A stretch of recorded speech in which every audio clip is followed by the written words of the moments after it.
Hey everyone, this is Elenbaas from Nightlight Astrology. Today I am joined by my friends and colleagues Alex and Dana to break down your horoscopes for the month of June. We're going to be looking at Jupiter's upcoming entrance into the sign of Cancer, where it is exalted.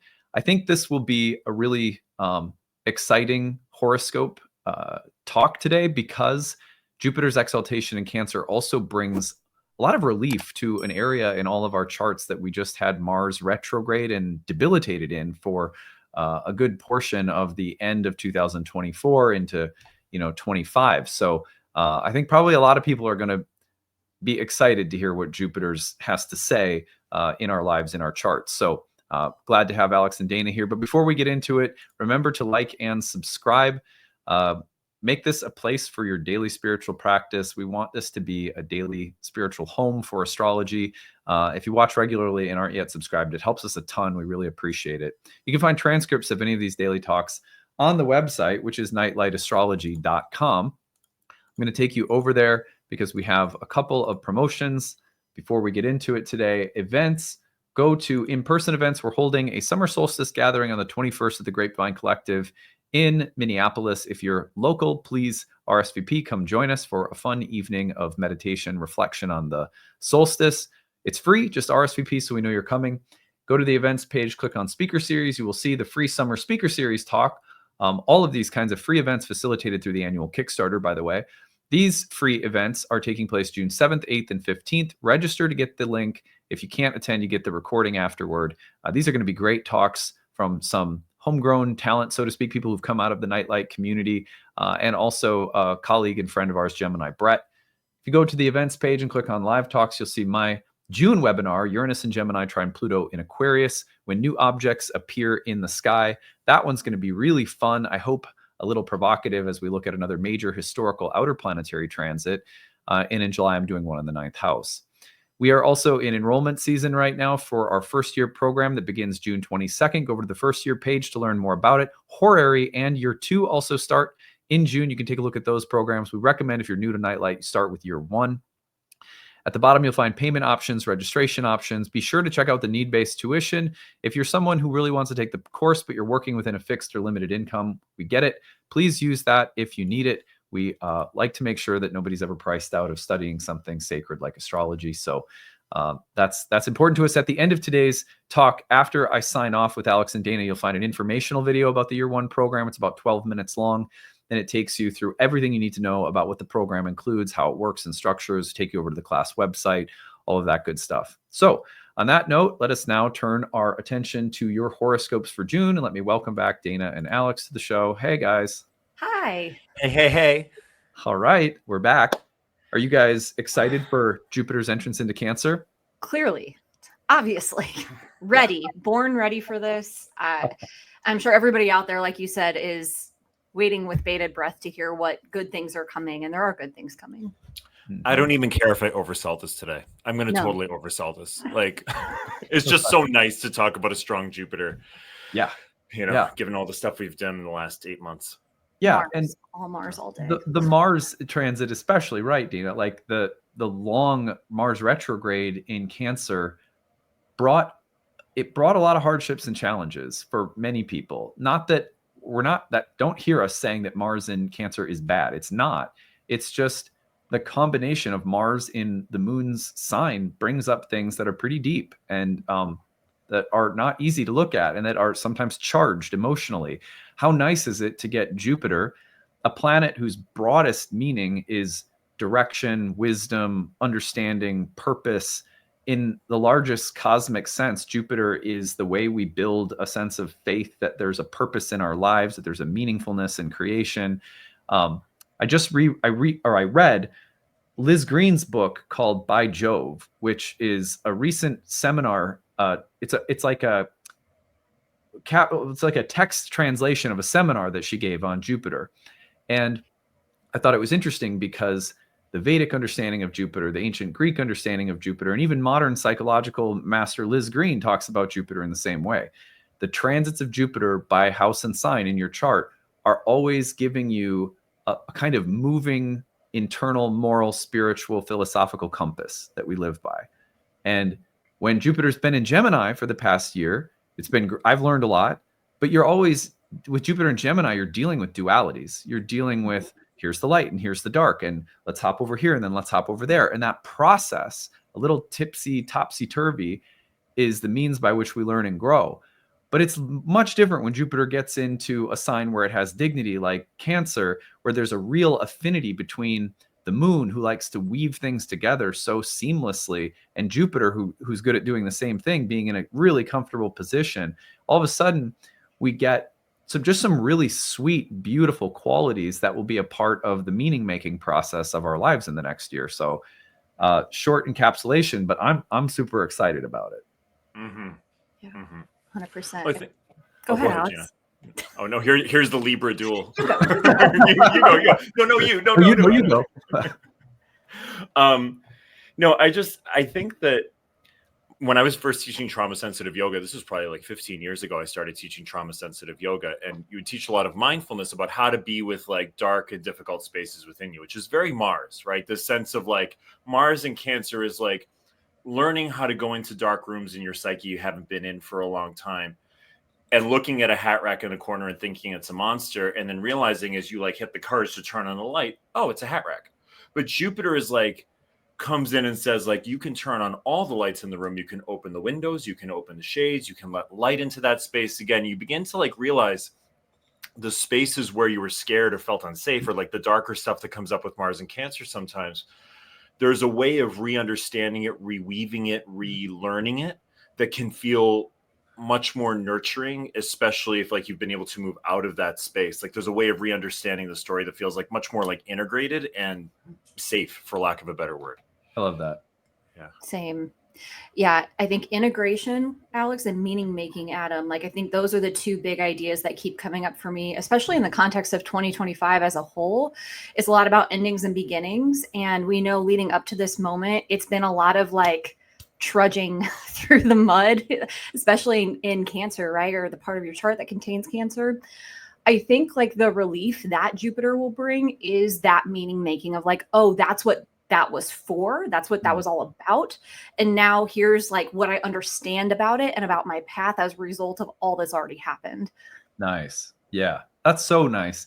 I feel like I don't think it's a stretch to say that if you went through some really difficult experiences while Mars was retrograde in Cancer in that house, and we're going to give you some clues today when we do our horoscopes for you as to what that might have looked like.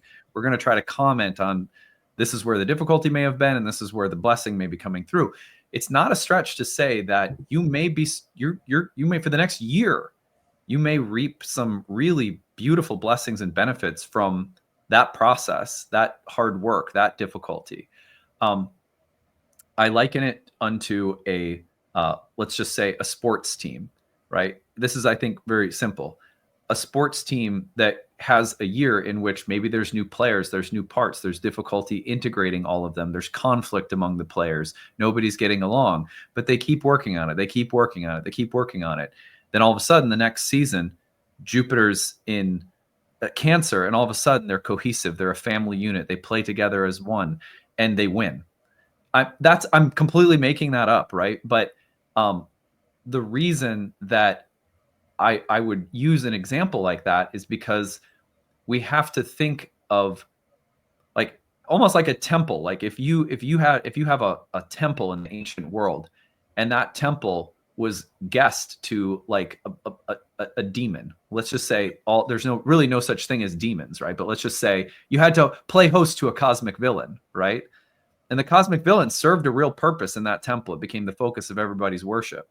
Well, it's not unconnected that suddenly the Great Mother enters that temple next. Do you know what I mean? Like you can't say, well, they're not aspecting each other, so they're not connected. No, if you just had a really difficult house guest, and then the Great Mama comes into that house right after he leaves, like that is connected, you know? Mm-hmm.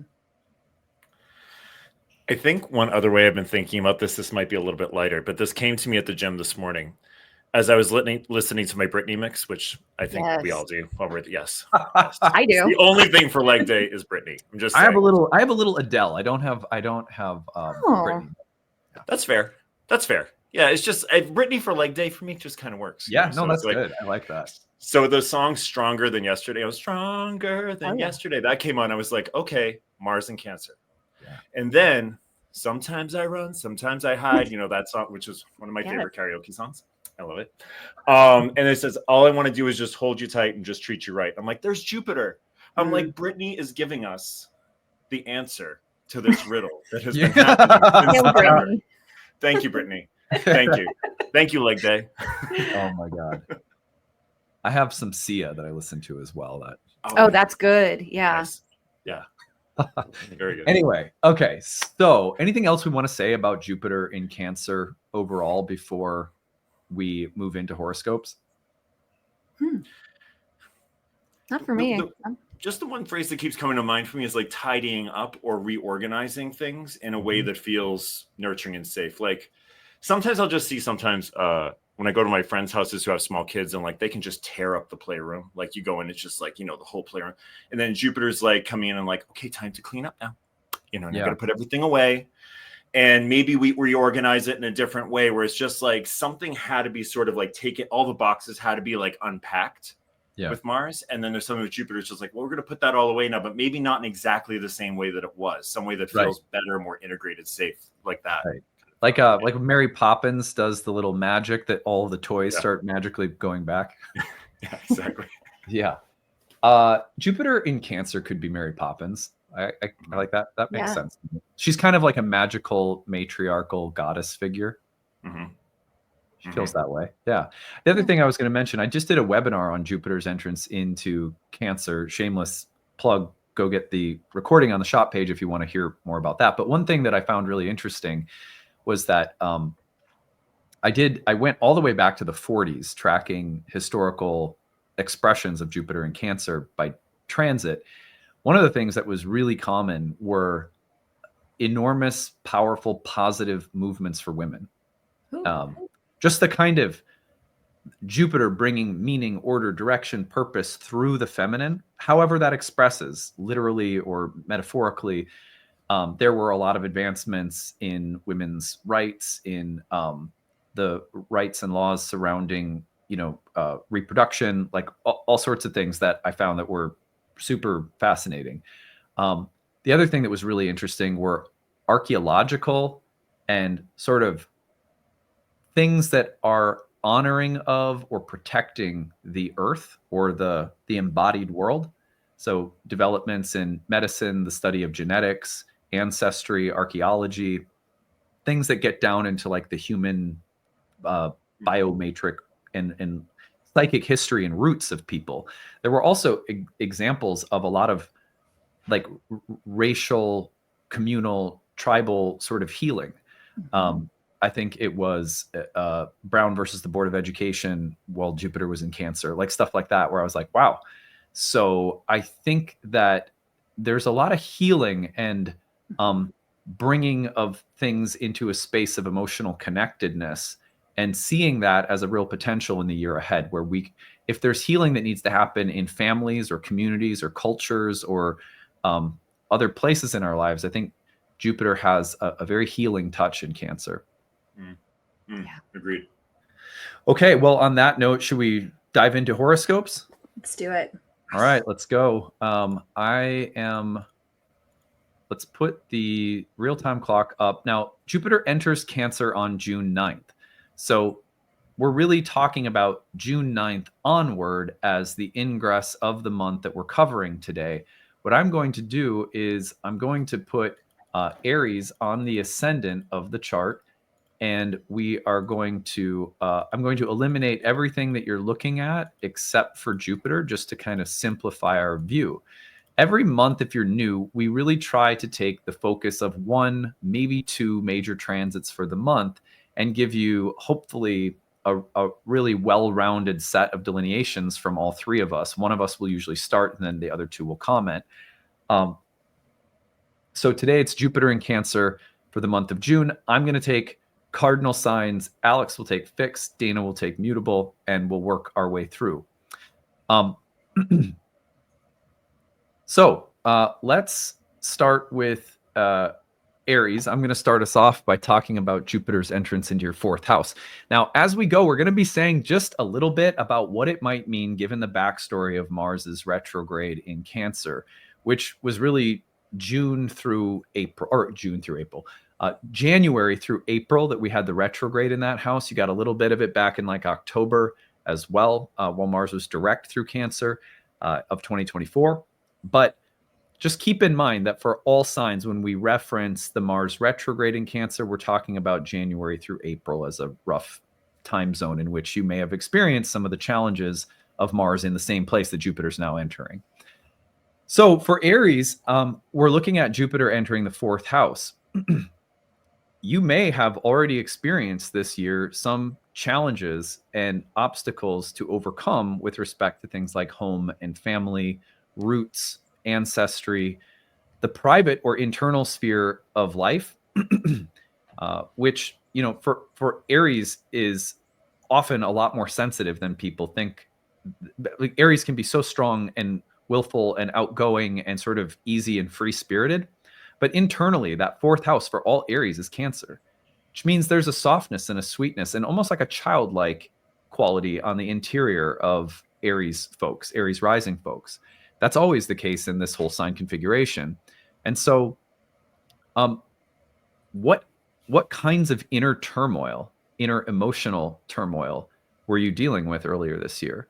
Or what challenges around home, family, living environment, ancestry, ancestral karma were you working through? Jupiter suggests that for the next year, there's going to be a lot of healing, a lot of positive developments taking place in that same house.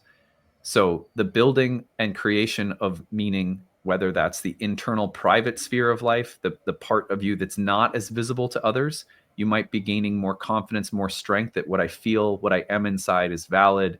Self-care could be a really important topic in the next year on that level.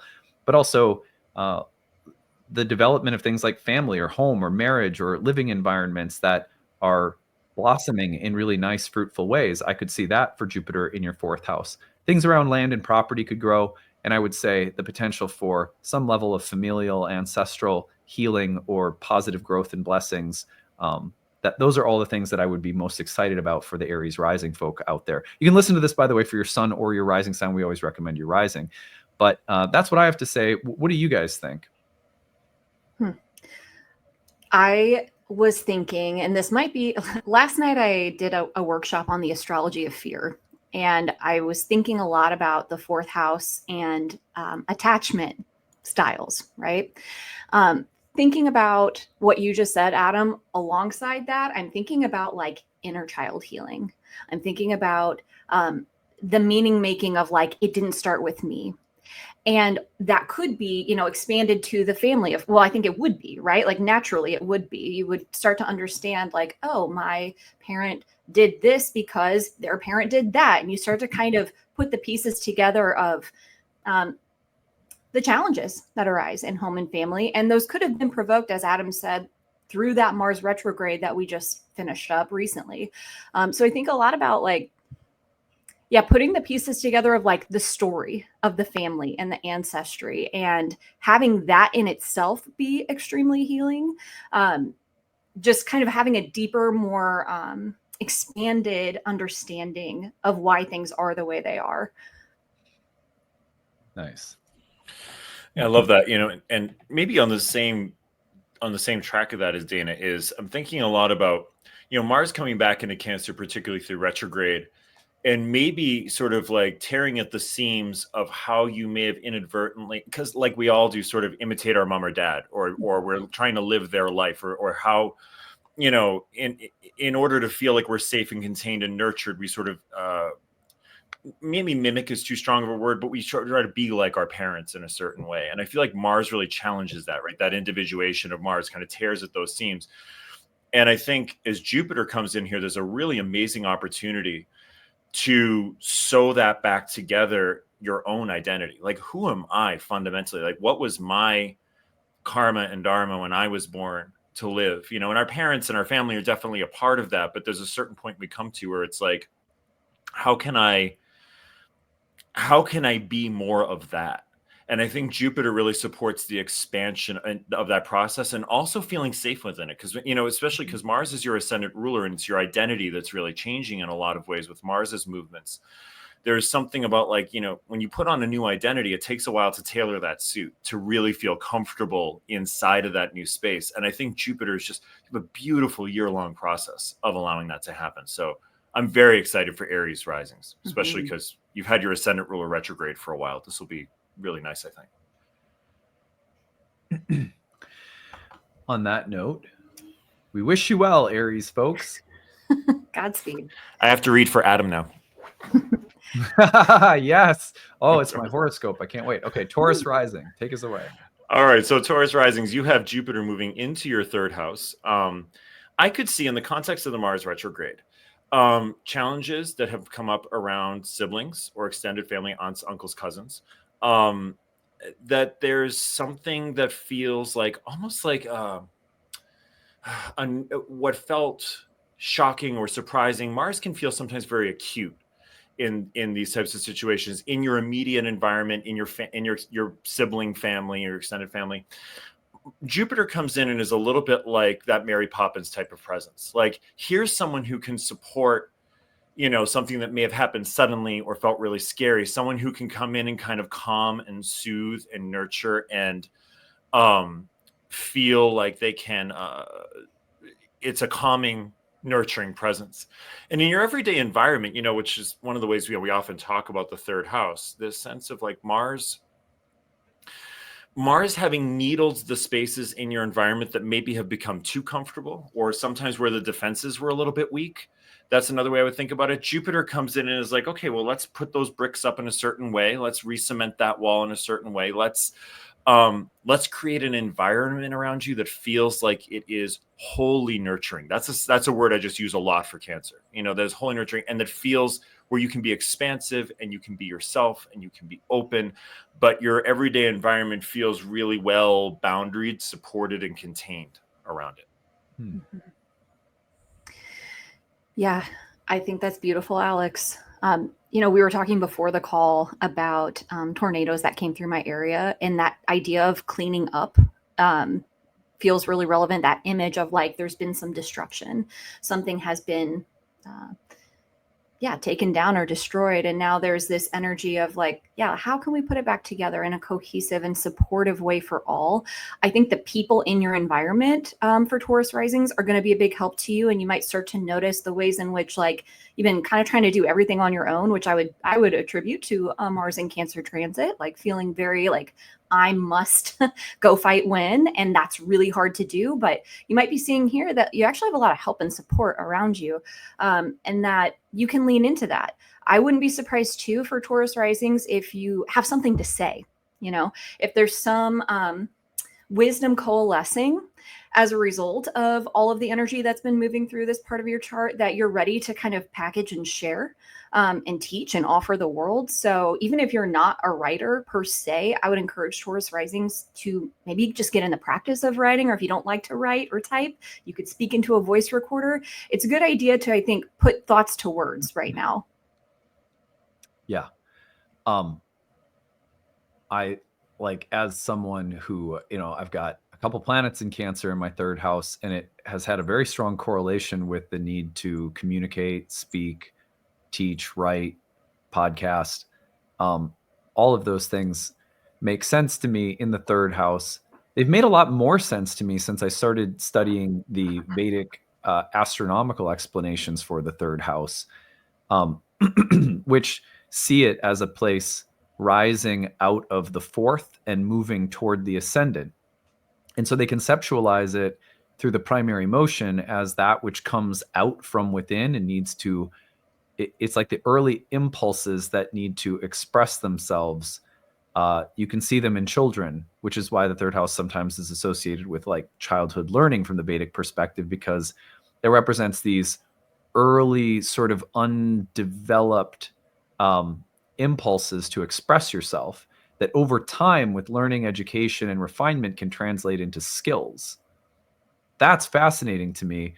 The reason that the way I would connect that to Hellenistic astrology is that the third house is called goddess, and it's the place of the moon. And the moon obviously is also associated in ancient Hellenistic astrology with the early formation of the body and the psyche. It's a key planet for understanding the development of temperament, constitution, and character in character analysis. It's like you have this Mars that was just there. And one of the experiences I had was, it was almost like I had to go back and look at certain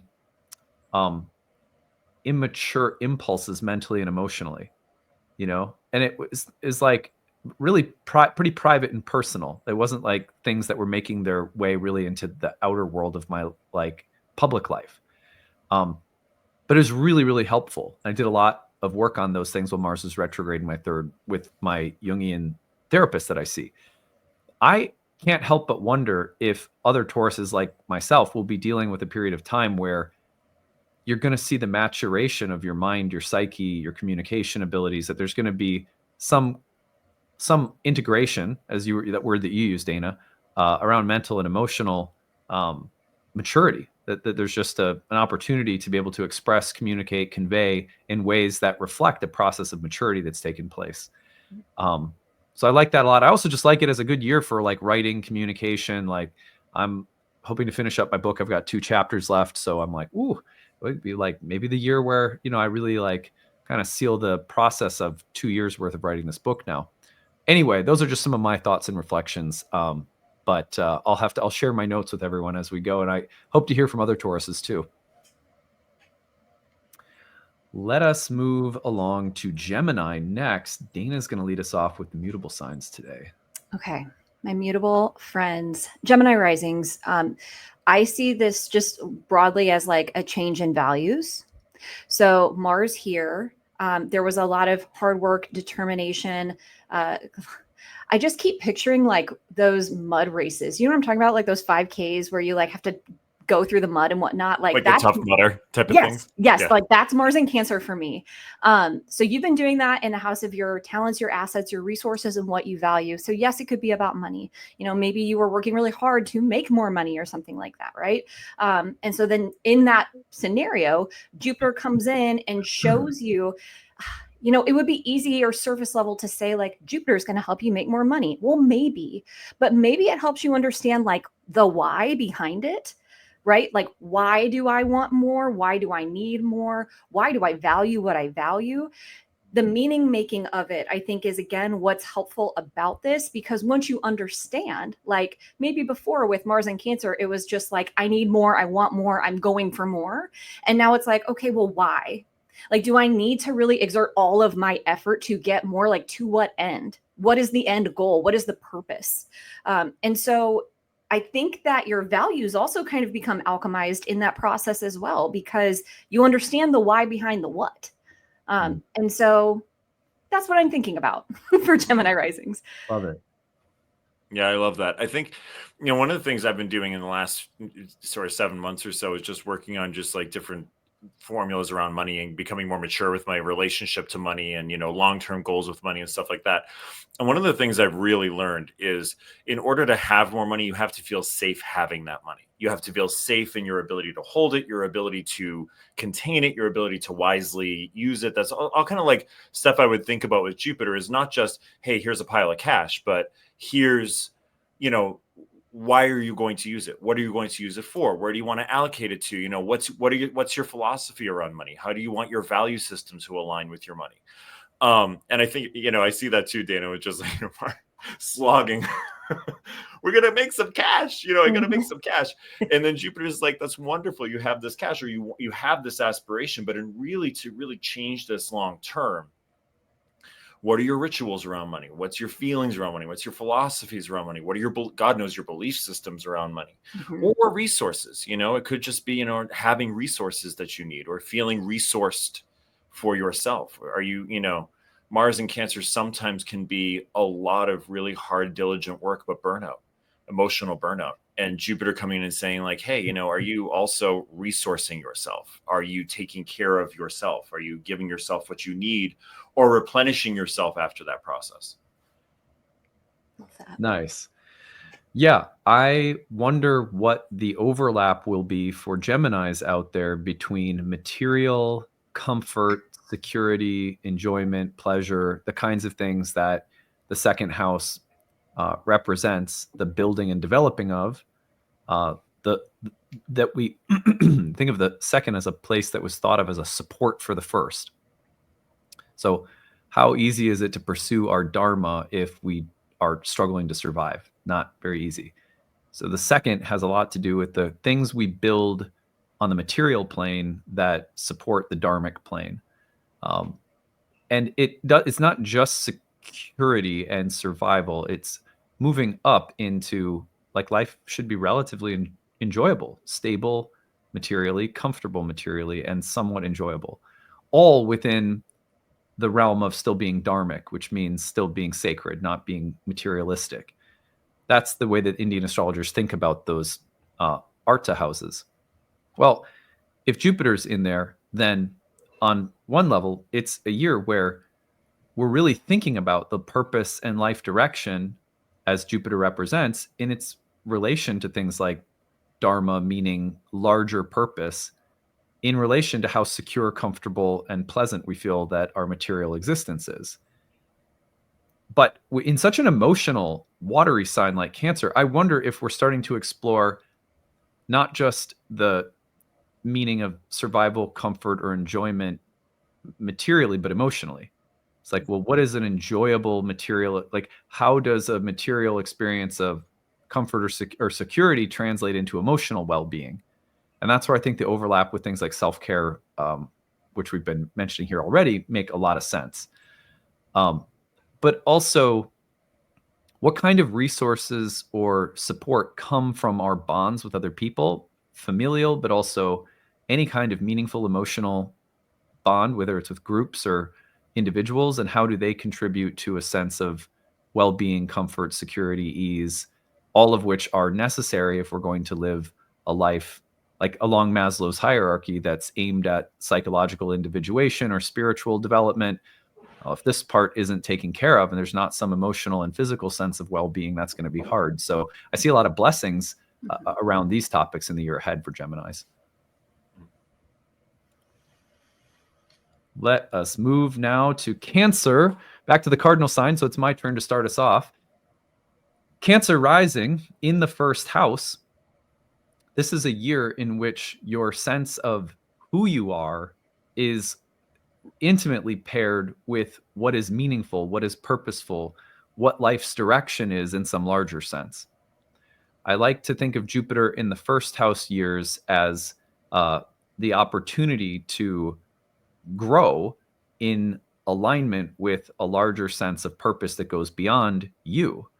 But the opportunity for those two things to come together, you matter, your evolution as a personal being, and how you're changing, what you're learning, how you're growing, what authentic parts of yourself you're getting in touch with, are connected to a larger philosophical or spiritual or cosmic sense of purpose. It's a time to rediscover faith in yourself and your role in creation. So I love that. I think it's a very wonderful year for that. Now, I will say that Jupiter in the first house can provide us with the temptation of grandiosity or inflation or arrogance or, I am the meaning, I am the law. It's like, now I don't think Jupiter in Cancer is going to be like Darth Vader, right? But it could, for example, be, well, whatever my emotional needs are in this moment, that's the direction of the entire universe, in which case it's not uncommon to see Jupiter going through the first house and people dealing with health problems or putting on more weight than they would like to or something like that. And the reason for that, as far as I've understood doing this work for so long with clients, is that we're temporarily under the illusion that we're the director and controller. And what we really want from Jupiter in the first house is to be imbued with a larger sense of meaning and purpose while growing personally. But there is a fine line with Jupiter, because Jupiter does have a dark side, and it tends to be inflation and egotistical inflation. So if we're careful with that in the first house, I don't see why we shouldn't really experience the blessings of larger meaning, purpose, and personal growth while Jupiter's there for Cancers. I think, Mars in the first house for a little while may have really challenged your sense of yourself.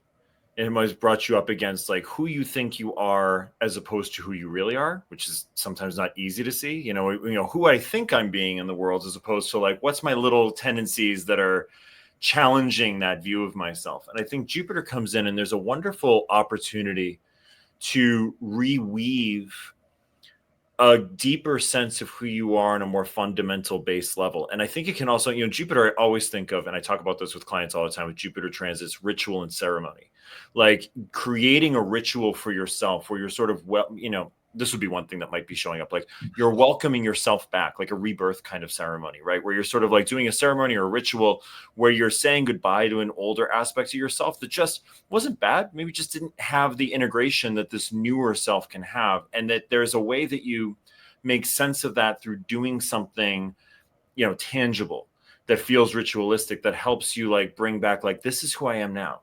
This is the more expanded, greater version of me that has a connection to values and ideals and beliefs that may feel different, even just slightly altered.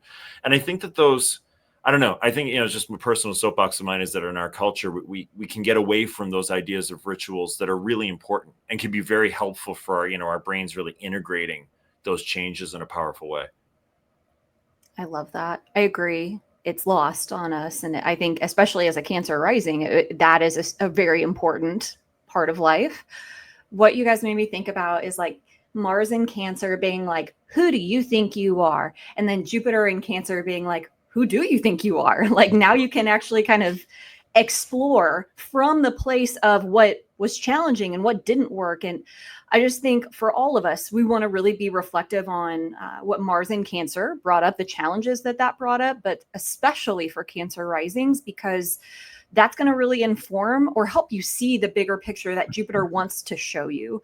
And to Adam's point about like the potential for getting egotistical, I think what Jupiter can do is really like unite us, can really connect us with humanity, right? And the fact that we're a part of a collective, we're not really on our own. I think if you can remember that as Cancer risings, as you're kind of reorienting yourself and your identity and your sense of who you are within the collective, I think that you will ultimately stay on the path of like your highest good in this transit, because you'll be primed to share what you're learning or what you're integrating with everybody else. Yeah, there's a very generous and nurturing quality to Jupiter that if it takes what it's learning and shares it with others, it becomes like a little channel for the great mother, kind of all embracing. Yeah, I love that, Dana. Let's move to Leo. Alex is going to give us his own horoscope to start with. Which is always a challenge as an astrologer. Here's my amazing horoscope. It's incredible. Every planet means amazing things. Or it's a catastrophe. Every transit's a catastrophe. That's the other thing that you do as an astrologer too. All right. So Leo risings, we have Jupiter moving into the 12th house. I think this is going to feel really, really nice. Again, I'll speak from a little personal experience. I'll try not to project onto everybody what everybody's felt with this, but I've learned a lot of humility with that Mars transit. And a lot of humility, the 12th house are those places where they sneak up on you. You're not aware of them on the surface and you wouldn't see them on the surface. But I was aware of like a little bit what Adam was saying with Taurus is like, oh, there's some really inlaid tendencies here. And they're very early and young and they're, very quite immature that I didn't realize were running my behavior and running my life and running things that I would have said were like totally, oh no, that's just a choice I'm making, or oh no, that's just the thing I'm saying, or whatever it is. But they were really like in the background, Mars is really kind of poking at these subconscious tendencies that felt very hidden in a lot of ways. And now I think, it's like when you really rip apart the subconscious like that, when you look at like all the little marionette strings that may have been sort of like working behind the scenes at like what you're doing or thinking, Jupiter comes in and asks for like an integration of that, of saying like, there's nothing wrong with you. There's nothing bad about you. I'm speaking to my Virgo planets. I don't think everybody's feeling this, but like, there's nothing bad or wrong about you. But, this is a way we can tie this all back together where your subconscious, your deeper psyche works in as an ally towards you and an ally towards others. I think it can be very easy for us as Leos, our egos it's not just an ego of a sense of like, I'm so great. The ego can also just be like, I suck, I'm the worst, I'm terrible, why did I do that? And when you have those sort of like humbling tendencies of Mars, that harsher voice really gets tempered by Jupiter in a lot of ways. And Jupiter comes in and I think is just like, how can we sew this back up and help you realize there was nothing wrong with you or just things you needed to heal or take into consideration, and that are more authentic. Sometimes the last thing I'll say here too is that there are some times where I think for the sake of approval or the sake of validation, we'll do things, Leo will do things that maybe you don't really want to do. And that Mars highlights those, definitely highlighted for me. And I don't know if anybody else experienced that. I hope this isn't too specific, but like Mars highlights those spaces and Jupiter comes in and is just like, well, okay, let's do some ceremony about what you want. What are your values? What if you put the accolades and the validation and the approval to the side, what would your deepest inner self want to expand into? So that's just some things I'm considering around that. Yeah. I think that's beautiful, Alex. The word that keeps popping up for me with Leo risings, not just with this transit, but like the peripheral transits going on too, is surrender. I'm thinking about Mars in Cancer. You've had a lot of 12th house action, right? But then also all the stuff in Aries, not to, bring a bunch of other stuff into this, but there's just a lot of activation with like, what do you think? What do you believe? And I think about specific to Cancer and specific to Jupiter in Cancer, like a surrender that allows you to like trust a little bit more. The point you were making about ego, Alex, like I feel like, that's a lesson all of us can learn, is just to kind of let go of that a little bit. But I think that is part of what this is all about, is like, what would happen if you just trusted? Like, what would happen if you opened up to possibility instead of trying to like force an outcome? What would happen if you let people help you? What would happen if you waited? What would happen if you just, if you went inward to see like kind of what's available to you instead of trying to constantly do and be out and be proving yourself, I guess. There's a healing here in like, I can do less and like still be enough. Ding, ding, ding, ding, ding, ding, ding, ding, ding. Yes, thank you. I'm thinking of that, because of my masterclass curriculum development, I'm so in the headspace of considering the Indian philosophical perspective on the houses. The moksha houses, 12, 8, and 4. An exalted Jupiter in the 12th house, to me, one of the things it would provide would be liberation from unhealthy attachments emotionally. Because it's a very benefic Jupiter in an emotional sign, but in the 12th house where there is often a process of having to let go of control, to surrender, to experience various levels of dissolution.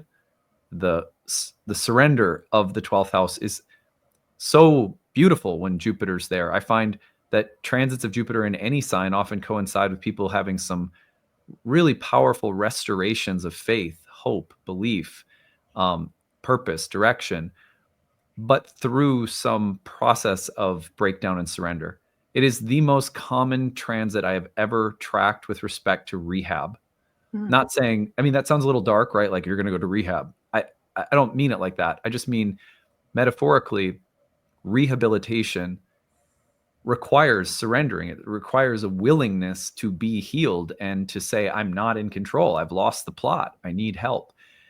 I could see Jupiter really being so supportive of Leos this year when they are at a point where any Leo rising sort of throws their hands up and says, I'm stuck, or I'm feeling a little overwhelmed, or I'm feeling a little lost. I'm feeling a little confused. I don't know exactly what to do or how to get to where I'm trying to go, or I give up trying to fix something that I just can't seem to fix.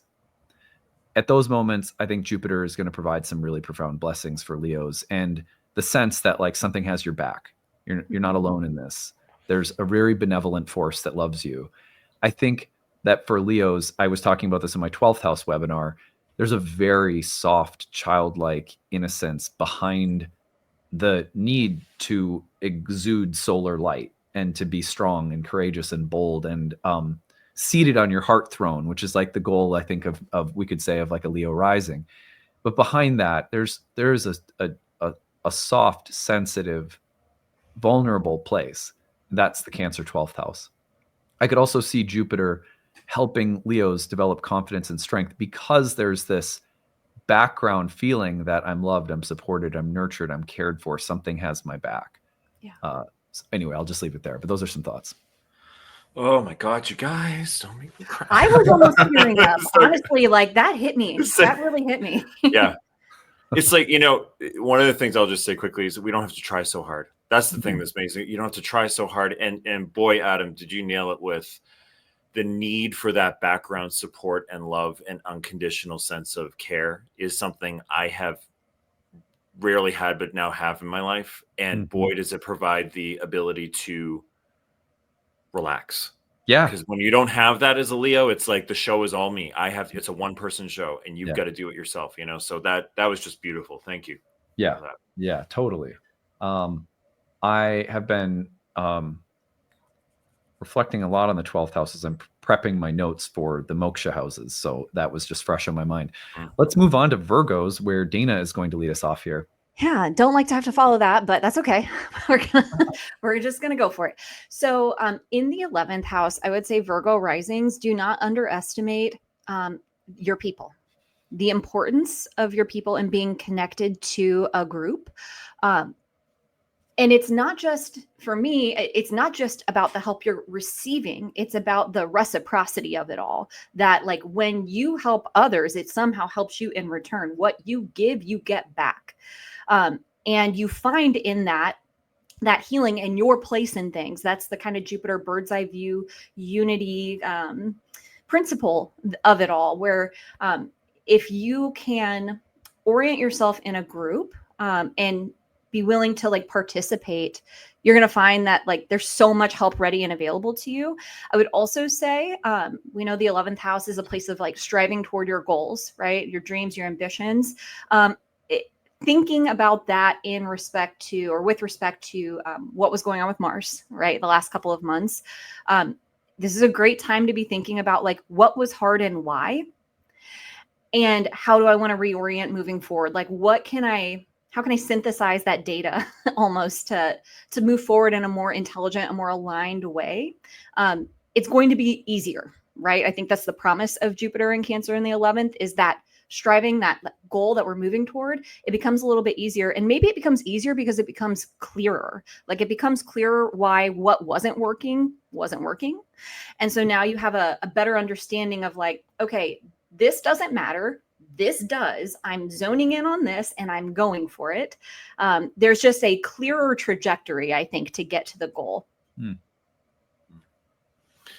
I love that. I think, it's interesting. So having had Jupiter in the 11th house for the last year, I also think about like, as the 11th house being the succeedant or the supporting house to the 10th to your career, different rituals, philosophies, beliefs, maybe from a more emotional understanding that supports your career, supports how you're seen in the world. Like for a random example, like I never got tarot before this year, and now I use tarot all the time. Like I learned a new technology, a new system, that I incorporate and work within my work. But I think also, Jupiter coming into the 11th house in a water sign, for the wonderful strength of Virgo is discernment, the ability to categorize, sort, organize, and say this is this and this is that in a very sort of analytical and very precise way.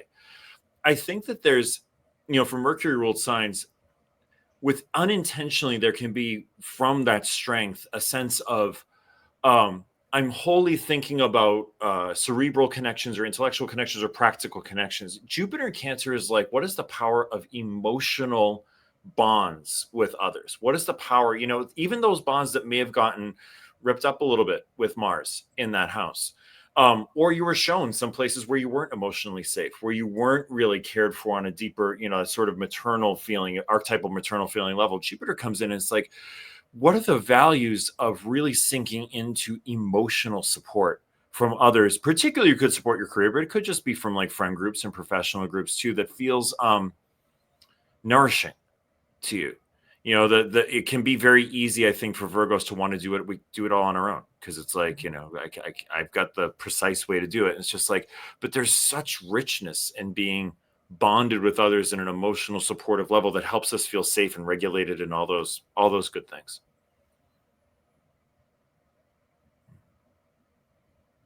Sorry, just a second, guys. I have a little technical issue I'm dealing with here. Okay.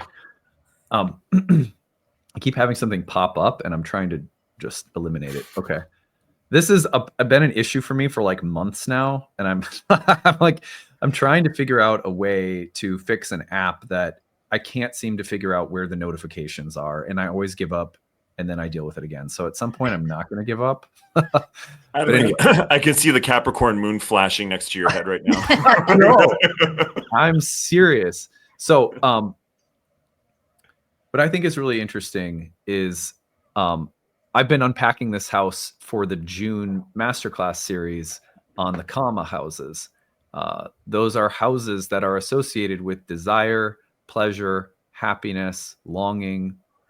And in Indian astrology, the Purusharthas are these 4 areas of human life, all of which are considered valid and healthy when they exist alongside of Dharma. Dharma being a sacred, kind of right, virtuous, spiritual way of living. We're all trying to figure that out, I'm sure, right? So not saying that doesn't mean I have it figured out, but the 11th house is one of the Kama houses. Insofar as it is a Kama house, in Hellenistic astrology, it's very similar. It's associated with wishes, hopes, and aspirations. Those aspirations are usually social and public. So in the 11th house, you're thinking of, how do I experience happiness, bliss, longing, wish fulfillment with respect to where and how I exist in the social public realm? So a lot of that's going to be vocational success. A lot of that's going to be social standing, popularity, positive or beneficial connections with other people that give us a sense of satisfaction, happiness, or wish fulfillment. And that's how it's seen in both ancient Indian and Hellenistic astrology.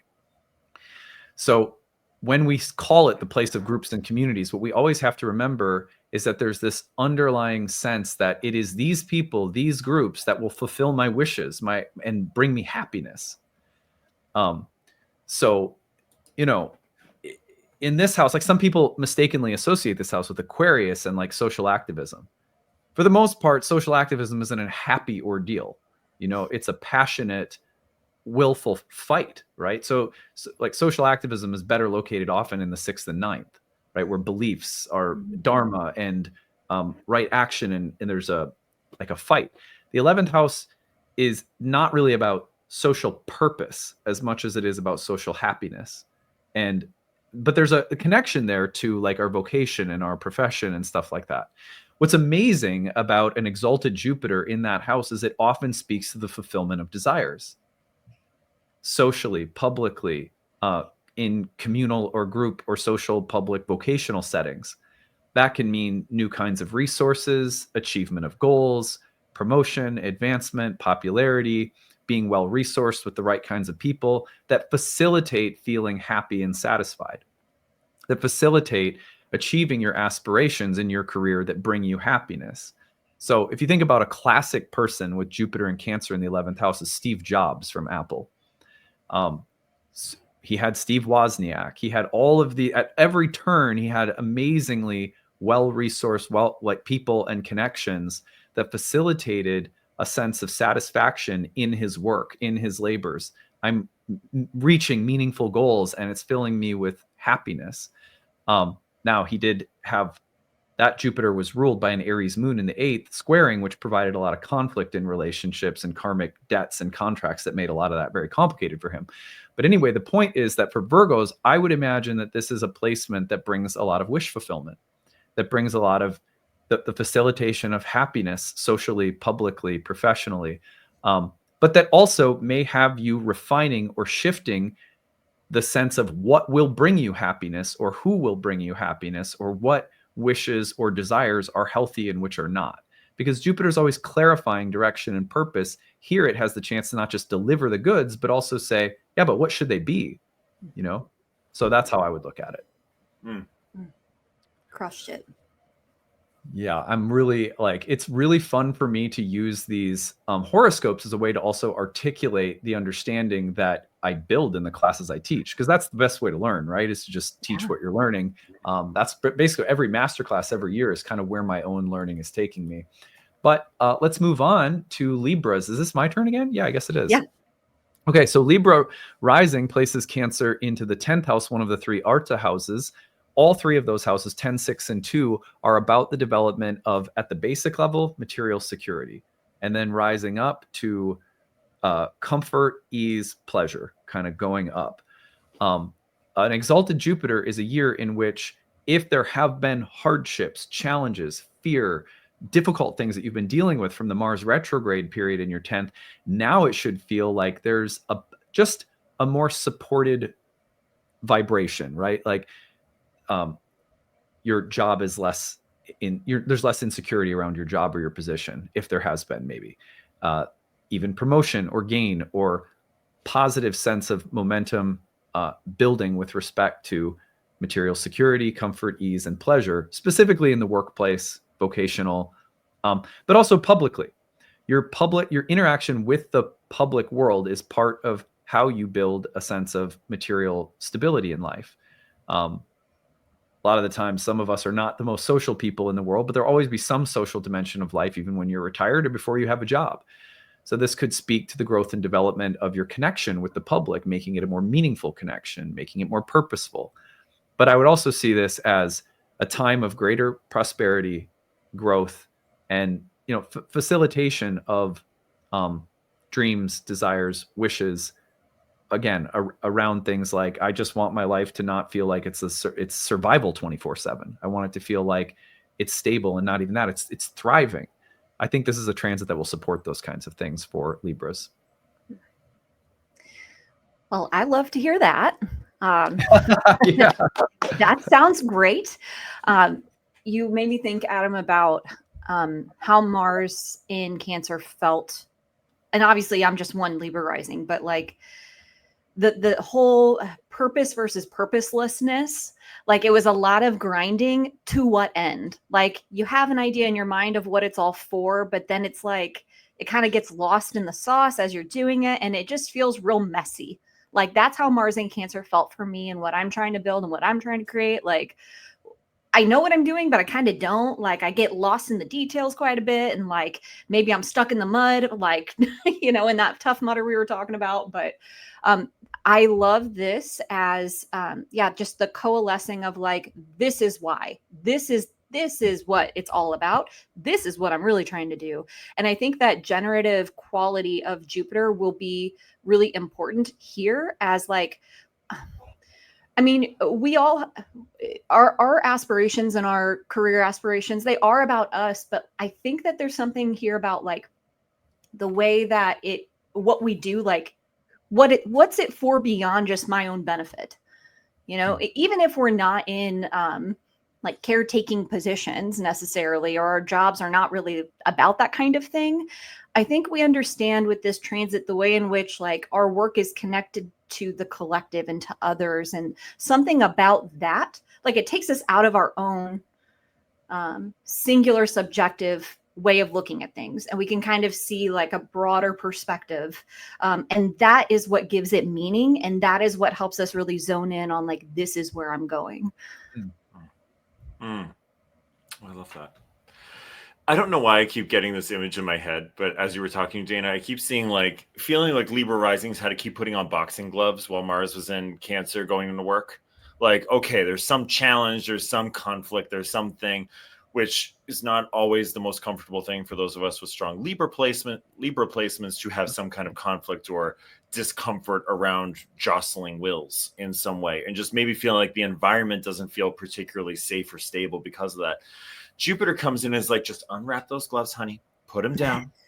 Let's all sit down together and have some cocoa and talk about our differences. There's that kind of feeling to it. And I think, the expansion for Jupiter and Cancer, particularly following Mars in Cancer, is like work feels safe, career feels safe, the social aspects of life feel more integrated, or the ingredients are very available for that to begin to happen, where it's like, I don't have to feel so defended or I don't have to feel like as insecure, like the ground's moving underneath me all the time. There's ways that I can reconstruct this that feel really just where I feel safe. That's what I keep coming back to with this. Like, and if it doesn't happen right away, like the ingredients this year will slowly build towards that, I think, with this transit. Yeah. You made me think about like feeling safe to be seen. Yeah. Yeah. When I have to be defended, right? If I have to have my fists up in front of my face, I'm not safe. Yeah. Just being able to put everything down.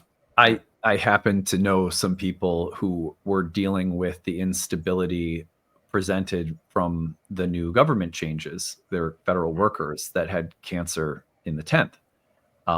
And the switch to a new, stable, different job setup is something that I know some of them are dealing with. I have 2 people that I'm thinking of. They're going to be starting to feel better and like they're in a less unstable situation, or however to say that, once Jupiter goes into Cancer in June. So I'm like, well, there it is.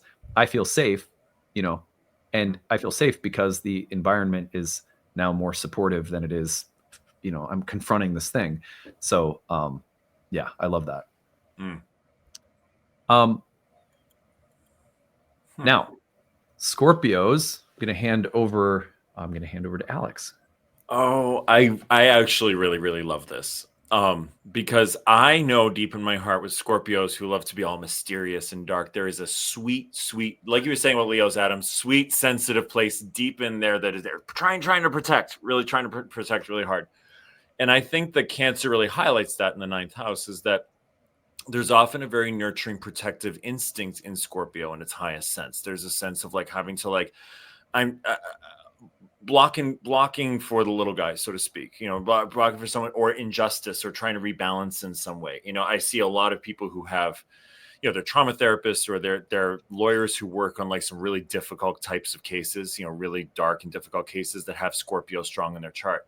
And I think Jupiter moving into Cancer in the 9th house is like, it's permission for that space that desires to protect, the desires to nurture, the desires to somehow archetypally mother, beliefs around that to be reconstructed and reconfigured in a way that really incorporates into your identity. Because again, Mars is your ascendant ruler, and it was retrograde in this house. So it may have had you questioning all of those things. Am I doing something that provides this sense of like, maybe even feeling, this is the way I would think about it, like, do I feel like I'm wholly being able to be myself? Is there something kind of missing that's being needled? And maybe it's this sense of like, I want to have a belief system, a value system, a way I make sense of the world that incorporates this wonderfully nurturing instinct, and that it doesn't mean that you're out of control or you're putting down a dedication to something very intense for you to have that as part of the driver behind it.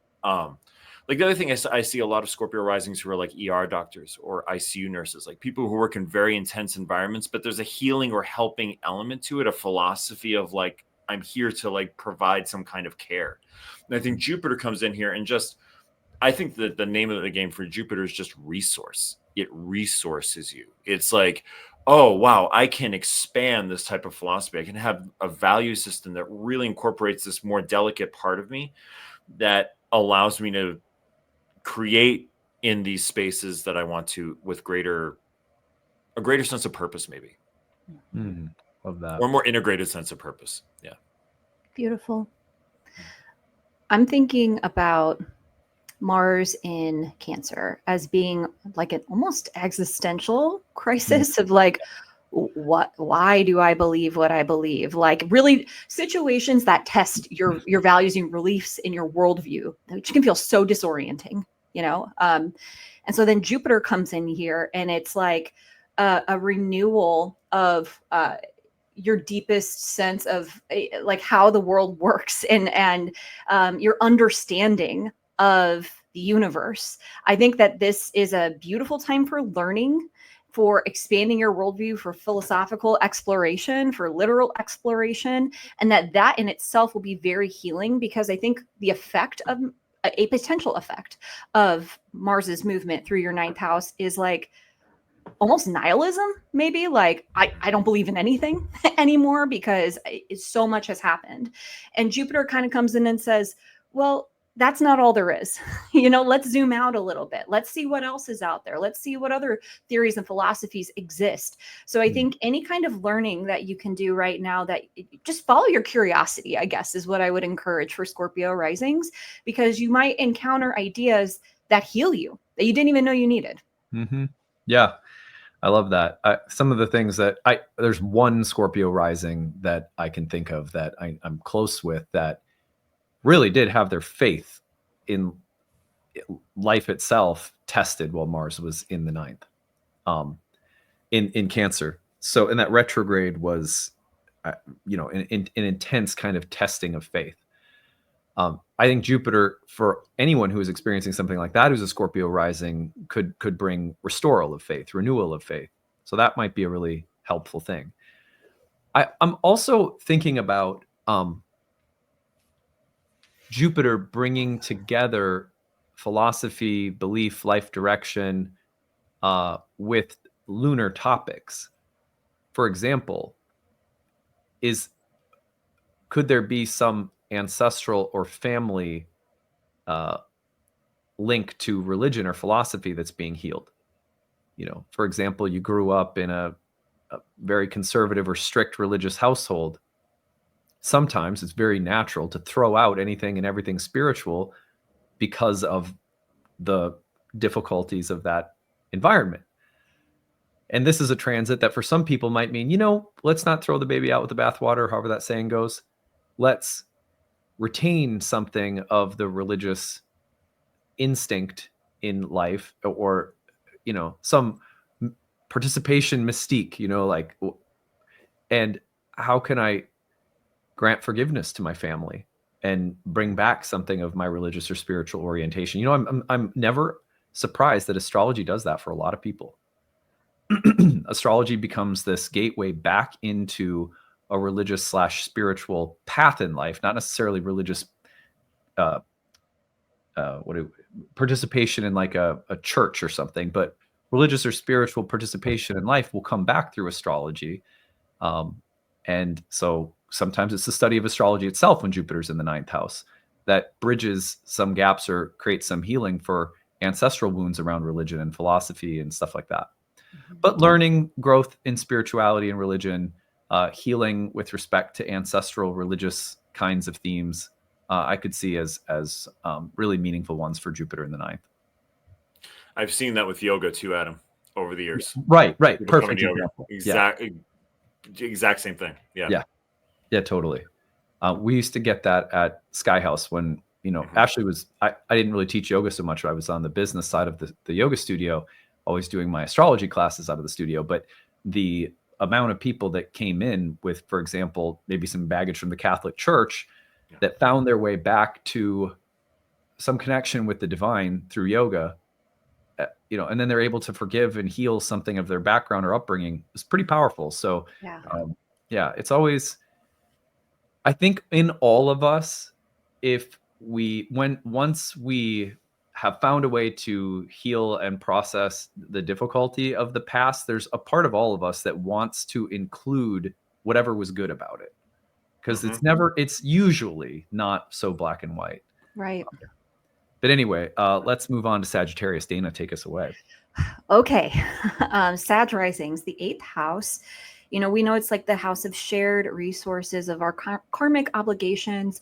I've been thinking a lot about it too, as like a place where we sort of lose control. We don't always have the control we want to have. So thinking about it from that angle and thinking about Mars's movement through this part of your chart, I wonder about the first part of 2025 being, presented with situations where you didn't have a whole lot of say in kind of how things were unfolding. And that being very agitating and very frustrating and very even scary, right? And so you were forced to surrender or to just be, very frustrated and angry about the situation that you were put into. I think that could mean then that Jupiter's place in your 8th house, it could give us the ability to surrender, to open up and say like, okay, well, what happens if I stop gripping? Or what happens if I let people help me? because that could be another way that that Mars transit was showing up, that maybe you really needed to lean on other people and you didn't want to, or didn't feel comfortable, or didn't feel safe to. The healing, I think, with Jupiter in the 8th is allowing people in to help, allowing yourself to trust, and yeah, just I keep feeling this idea of like loosening the grip, and allowing something to happen, and seeing through that allowing that trust is possible, that faith is possible, and that you don't have to do everything on your own. Oh, I love that. I think, you know, that lack of control, Dana, it always makes me think in the 8th house in a very boiled down sense of just good old fashioned fear. Yeah. Like just fear, you know, like, and Jupiter being such a wonderful healing presence for that. You know, I think of my grandmother, my father's mother, who I was very close to. She had this very old school, thick Boston accent. And I was a very worried kid, you know, Saturn and Virgo squaring my ascendant ruler, is a very worried, kind of tense kid. And I just hear her saying, you know, this Jupiter transit, like, oh, Alex, never, ever worry. Never, ever. Don't ever worry. You know, and I'm like, but I have Saturn and Virgo. I didn't know it at the time, but I'm worried about everything. I'm not doing it right. But it has that kind of maternal, loving, soothing presence of like, yeah, you know, Mars moving through there, agitating, lack of control, unfairness in things that, you know, are happening. Jupiter comes in as like there's a restoring of order, but it comes through like a sort of self-restoring of order by first feeling like there's a lovely sort of caring moon-like presence that comes in, I think. Even just in something of like, I'm safe to rely on another. I'm safe to be in agreements. Again, I'm safe to discern what agreements feel right to me or don't feel right to me. And recognizing that maybe what felt out of control or agitating with Mars, there's some kind of blessing there that maybe at the time felt a little bit like, what the hell? Like, I just, whatever, but Jupiter comes in and is like, oh, actually, this was a good thing, or provided an opportunity down the road, or there was something I may have been being short-sighted about. That Jupiter over the course of this year provides a more long-term expansive view of, it's actually safe to enter these agreements. It's actually that short-term thing that may have felt really scary. There's some way that that's being tied together now that may produce a blessing down the road. Yeah. So thinking about it through my moksha lens again, both 12, 8, and 4, the relinquishment of attachments that are rooted in social exchanges. So it's like flanking the 7th. We know that the 8th has this sort of social contract dimension to it. And then ultimately, it's about how social contracts participate in the process of the soul's moksha, its liberation. Well, there's two basic ways. One is that we receive karmic resources from other souls that support in ways that are subjectively enjoyable the process of spiritual growth and liberation. And then there's the way in which karmic soul contracts with other people facilitate the process of liberation in ways that are painful. And death is like an apt metaphor for the 8th house, because the basic social contract that we all sign up for when we take into a body in this social realm is death. We're all going to die someday. And the people that are dear to us are going to die. So that's kind of the stark 8th house reality. But most of the 8th house isn't about that. It's rare that the 8th house transit is literal death. So on the positive side, Jupiter in the 8th house can liberate you from so many unhealthy complexes rooted in fear, attachment, materialism, greed, selfishness, because something beautiful comes into your life that teaches you there's something bigger than yourself. For example, Jupiter and Cancer in the 8th house, you're a parent all of a sudden. The emotional needs of this child flood your heart with love, and you are liberated from a degree of your own selfishness. Isn't that a blessing, really, that Jupiter in the 8th house brings something in as a resource that says, you're going to have to let go of something, but you're going to be washed in love in the process. And that's the example that comes to my mind. But think of anything that comes into your life as a blessing or benefit that facilitates letting go, but does so in a way that feels uplifting. even inheritance. Oh, you just received some money from the death of someone. What a difficult thing. But do you know how much freedom you just got in your life because you received a little money? You can pay off your house. You can pay off that credit card bill or something like that. So there's a loss, but there's a facilitation of greater freedom somehow that comes from it. The difficult one might be, let's just use the example of the death of a grandma. You know, Jupiter in Cancer might be like a matriarch. The death of the grandma suddenly floods you with the realization of all this beautiful support that you had that you never quite saw as rich and profound as it was. It wasn't that you took her for granted. It wasn't that you didn't love her, but you didn't see quite how deep she ran in your heart and was there for you and the support that was there. Well, that realization through a loss is liberating spiritually, right? So I'm looking at Jupiter in Cancer providing these blessings that are about like truly about like liberating us, but they're going to come in the form of, you know, some complicated, beautiful blessings. That's the way I'm thinking about it. Yeah.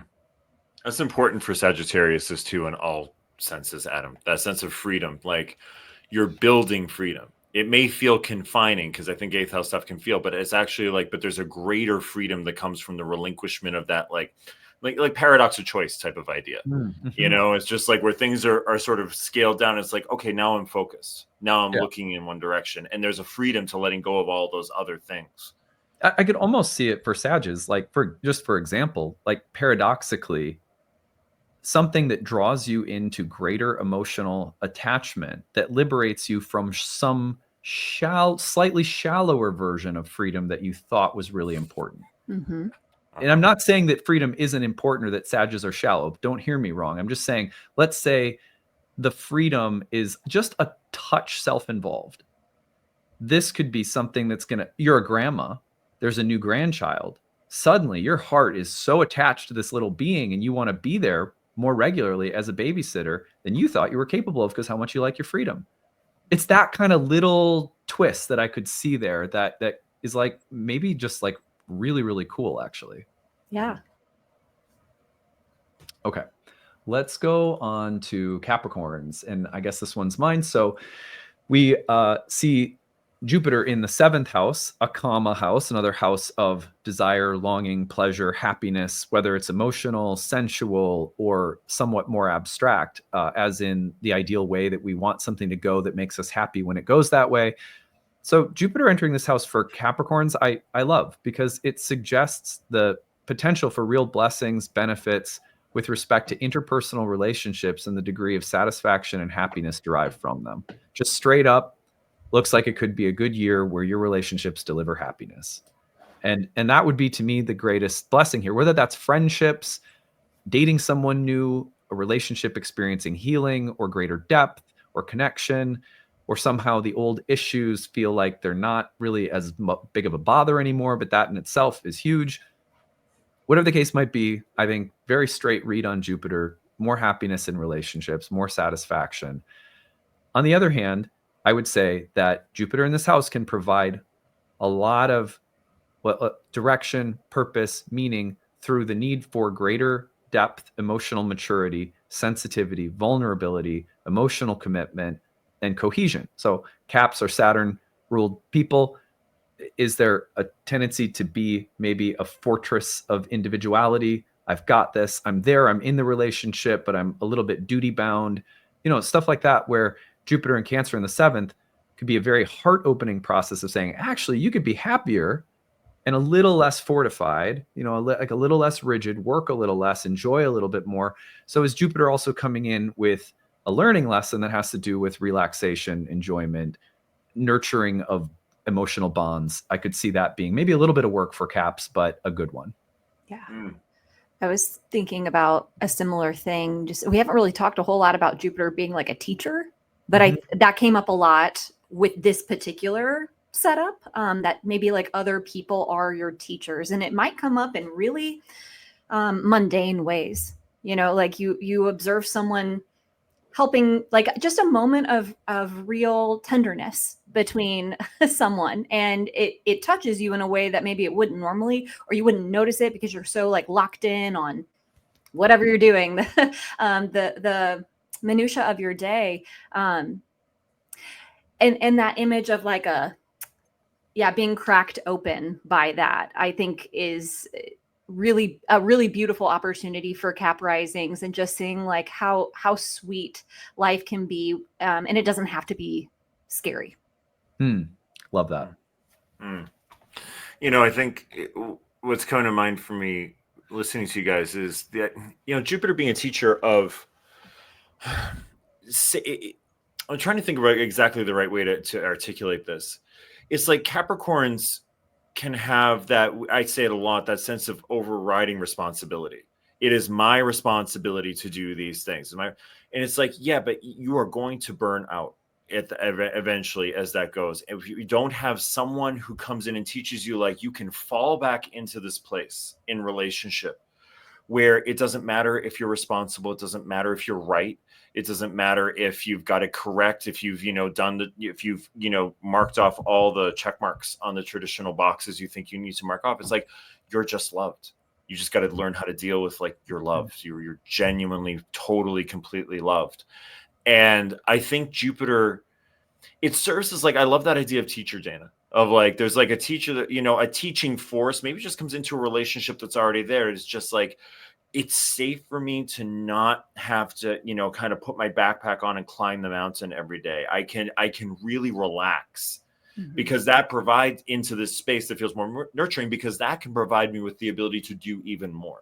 Because there's nothing wrong with the responsibility or the achievement. It's just that you can only really reach a certain height when you're not recharging yourself, you know, and sitting down and, you know, having a snack when you're on a hike or something like that, you know, like, Yeah, totally. I know you want to get to the top of the mountain, but drink some water, you know, that kind of feeling. Yeah. All right. We'll move on to Aquarius rising. Alex, what do you think? I think for Aquariuses, so Jupiter moving into your 6th house, this has a very Glinda type feeling to me. This has a very kind of like, you know, the 6th house I see as a place where you were suddenly on a journey you did not anticipate to be on. It looks a little bit odd or scary. There are all of a sudden, you know, strange surroundings. It can be, you know, stuff you've had to sacrifice with Mars. We've talked a lot about that, you know, with Mars moving through the 6th house over the last few months.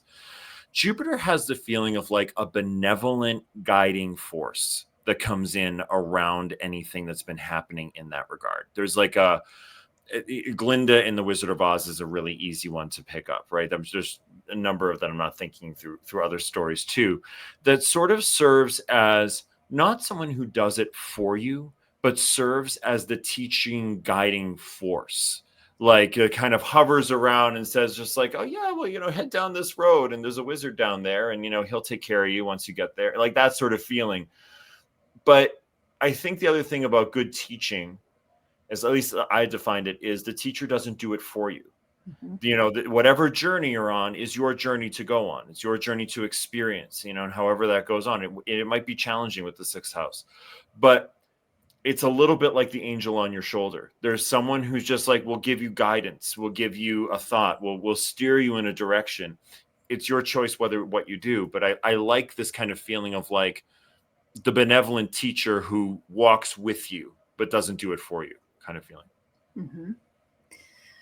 Yeah, I have a lot of placements myself in the 6th, my ascendant ruler, my sun, a couple other things. And I think a lot about consistency with it. And when it's Jupiter that we're talking about, we'll actually back up. And if we're thinking about Mars, like that consistency that was needed maybe felt like a real drag, and it felt very exhausting to do, and like a fight, an uphill battle, walking into or against the wind, whatever.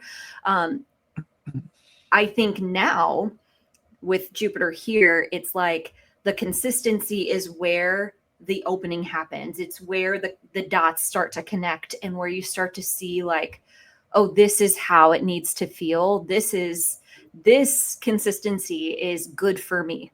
And, you know, the phrase healing journey, like, I think we could say that about any placement, but like certainly the 6th house, like maybe it's a health journey that you're on and you're learning about how being consistent in like practices that keep you healthy feels really good for you.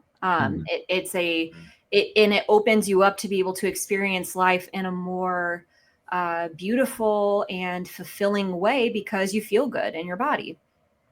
That's what I'm thinking about. Love it.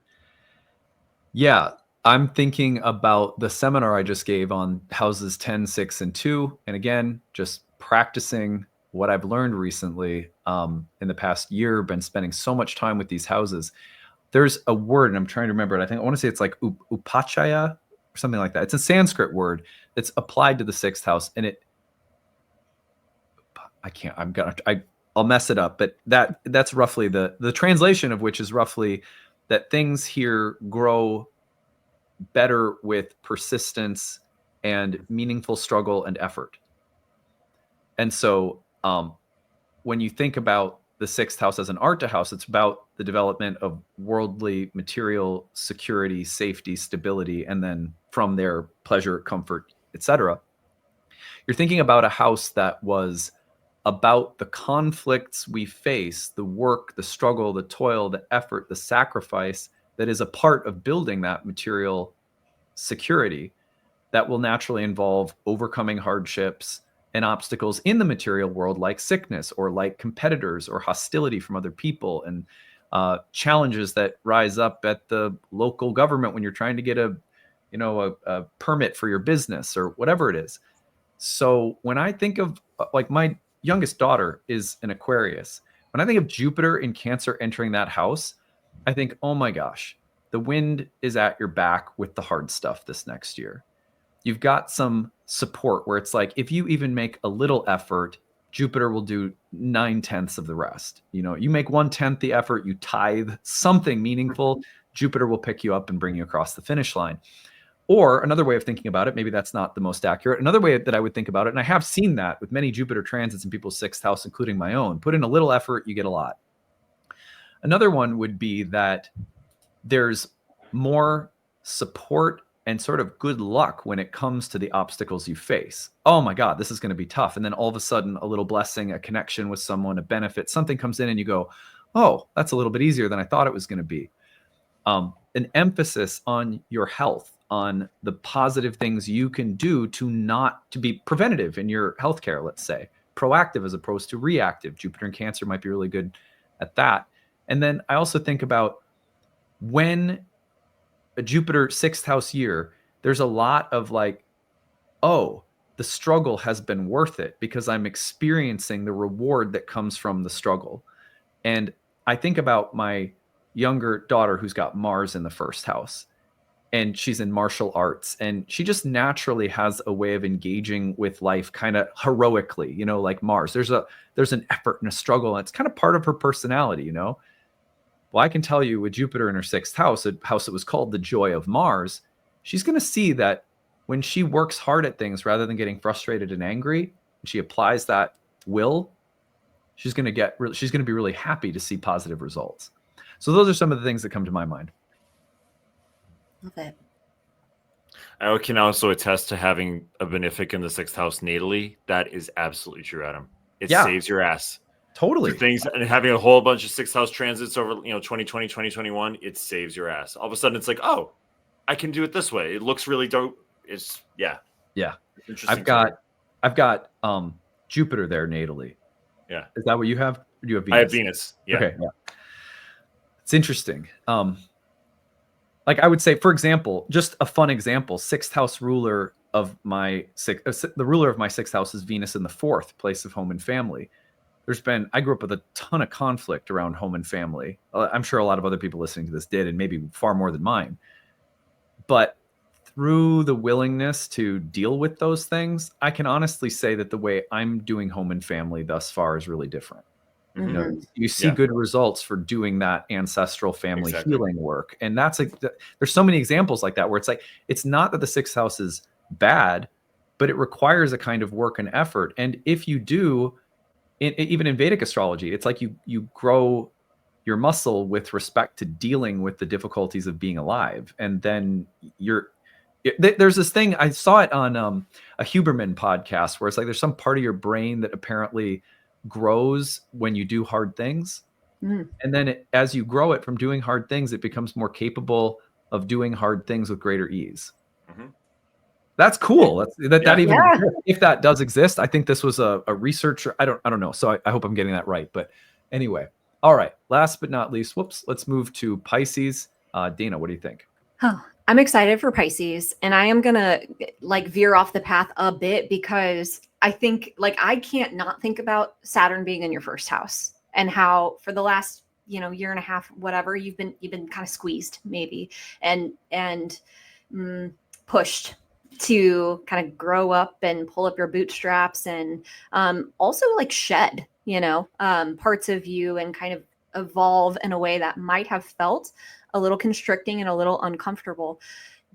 If we think about the fifth house now, with Mars having moved through there over the last several months, think that maybe there's been a lot of stops and starts in like how we put our work out there, how we put what we want to create and make out there, perhaps challenges with kids, the kids in your life, your children. There just being some conflict there and some like a lack of clarity of purpose. Like, what am I really doing here? And if it's about parenting, maybe it's like, I'm applying some like idea of what discipline is, and I don't really get why. Like, this is just what happened to me, and so I'm doing what I'm doing, but it doesn't feel right anymore. That's sort of specific, but there's something that we've been dealing with the first several months of 2025 that has not felt right, either where it comes to our children or like how we're putting ourselves out into the world, what we make, what we create, which we say every month, I think, but it's not like arts and crafts. It's like what you produce and give, like that which you make of you and put out there. So that being said, if Jupiter is here now, it feels a lot easier, right? It feels a lot easier to do that. Like everything has kind of coalesced into, oh, this is what I'm doing. And I think that not just Mars, but Saturn in your first house is very helpful now for kind of putting that all together. What are the challenges you've been going through really since 2023 in how you see yourself and how you, your sense of self, your identity, and the kind of person that you know yourself to be? Like, what about that has changed, and how has that affected the way that you just what you offer the world? I think now you're in a position to have a lot more clarity around that, and therefore it's going to feel easier and it's going to feel good, I think, because again, we've been talking a lot about Jupiter being sort of generative, and I think about it as connecting us with the collective. You really seeing yourself in the place of things. That's from a poem, I think. I don't know where that, like, The family thing, Wild Geese. Okay. Oliver, right? Yeah. Okay. I was like, I didn't make that up. Like that came from somewhere. But that's sort of the vibe I'm getting is you can now sort of package yourself in a way that feels right as a result of all of these challenges that you've been dealing with. Like a baby. No, I'm just kidding. You could have a baby. That could be one of the ways you package yourself up. That's true. that is true. That is true. I think it's a super fertile placement. I'll say more about that when it's my turn. No, that you took the thoughts right out of my head, Adam. I'm like, this is, if you a very fertile, if you're ready to have a baby, this might be something that really brings that along. If you're not, you want to take care of things that need to be taken care of so that doesn't happen. It's always an interesting conversation to have with clients. Anyways, the other thing I think too about, Dana, I'm glad you brought up Saturn in the first house, because I think we do have to talk about it in that context, right? There's been this sort of serious authority of like, I must do things. Saturn provides a lot of benefits, and I love Saturn, blessings unto you, but it's not a lot of fun. Like, there's not a lot of fun with Saturn. It's like, okay, this is really productive and helpful. It's a little bit like necessary bureaucracy, but I wasn't necessarily like loving my time while I was sitting at the RMV or something, getting something renewed with my license. It just had to be done, and now it's done and it's over, and that's good. Jupiter in Cancer in the fifth house strikes me as, you can also have fun now. You can have fun creating. You can enjoy the pleasures of life. You can feel safe in enjoying the pleasures of life. Because I think, I don't know if it was Brene Brown, someone who's saying like, joy is the most vulnerable emotion, or it's like, one of the most vulnerable places we feel is joy, because we know the impermanence of it, right? If I'm feeling joy, I'm fearing its loss. I get attached to it in some way. I think Jupiter for the next year is like, but you can still enjoy. You can still enjoy. You can still create. You can still do things that, feel generative in some way. And pleasure is safe to experience. If there has been something around, like the experience of pleasure has not been safe, or it's been something that has been made not to feel safe, this could be a really healing, especially with Mars might have stirred up some stuff around that. Jupiter could bring some really beautiful healing towards those, the full enjoyment of life once you get in the 5th house. So I'm really excited for Pisces risings with this transit. Yeah. A Dharma house that is about the joy that should be derived from Dharma. Like Dharma in the 9th has a lot to do with ethical conduct, virtuous conduct, understanding cosmic laws on the level of religion. So studying yoga philosophy in India, or understanding how to connect through spiritual practice as a matter of our sacred duty. Like all that kind of stuff is a very 9th house. And the 1st house is really about the formation of Dharma in the character, the way we carry ourselves, the unique skills and abilities we bring forth. But the 5th is associated with the joy that should be experienced when we're living virtuously in alignment with our authentic self. And the way we measure that is relational. We should feel some level of happiness and connection with other beings. The 5th was called the joy of Venus in Hellenistic astrology for that reason. There should be some sense that if you're being yourself, that you find very meaningful, very satisfying connections with other people, romantically, affectionately, creatively, that there's a connection there. Jupiter in the 5th house can therefore be a wonderful blessing in its exaltation with respect to meaningful, fulfilling connections with other people that are truly derived from being yourself. Saturn in the 1st, if nothing else, helps you greatly refine what is you and what isn't. Jupiter may now be saying, good work, let's enjoy being you. Yep. Let's, and then on another level, I think we look at this and we say, the joy derived from your Dharma is also your creative output. You should feel some level of happiness with seeing things you've created that reflect your own beauty as a soul. That's what children are in the most, in the way that we think of children as a blessing in astrology in the 5th house. That's it. They are a blessing insofar as they reflect back something of our creative essence. And often, and we know this, we have to keep looking into that mirror as we raise kids to learn more, So not that it's all about us or anything, but you get what I'm saying. So and for people who aren't parents or have no interest in that, you can also just think about it as, what are you creating? And how does it mirror or reflect and give you some satisfaction in being you? So I love Jupiter in this house for really granting some unique blessings, opportunities, growth, direction with respect to that level of fulfillment. It's going to be great for everybody. Yeah. The end. The end. Let's just say thank you. Thank you, Jupiter. Thank you, Jupiter. Yeah. For being, for real. Could you imagine if Uranus was coming in after Mars to that house, or Pluto? Yeah. So, I mean, there was a pairing of Jupiter and Uranus in Cancer, and I'm trying to remember what decade it was in. I want to say it might have been President Steve Jobs' charts whenever he was born. Was he born in the 50s or 40s? I can't recall. Anyway, we do have Uranus changing signs into Gemini, which we will be looking at next month as well. So lots much to come. Change. Yeah, so much change. Oh, there's so many outer planets changing signs. It's crazy. Let me tell you where you can find Dana and then Alex. If you want to connect with Dana on Instagram at selfhelpwitch, lots of great content there to follow her on Instagram. Selfhelpwitch.com if you want to book a reading, which I highly recommend. If you want to take a look at what Jupiter's doing in your chart over the next year, get a reading with Dana. You're going to love it. Then for Alex, it is, you're still on hiatus from Instagram. Is that right? Yeah. So Substack. I'm kind of loving it.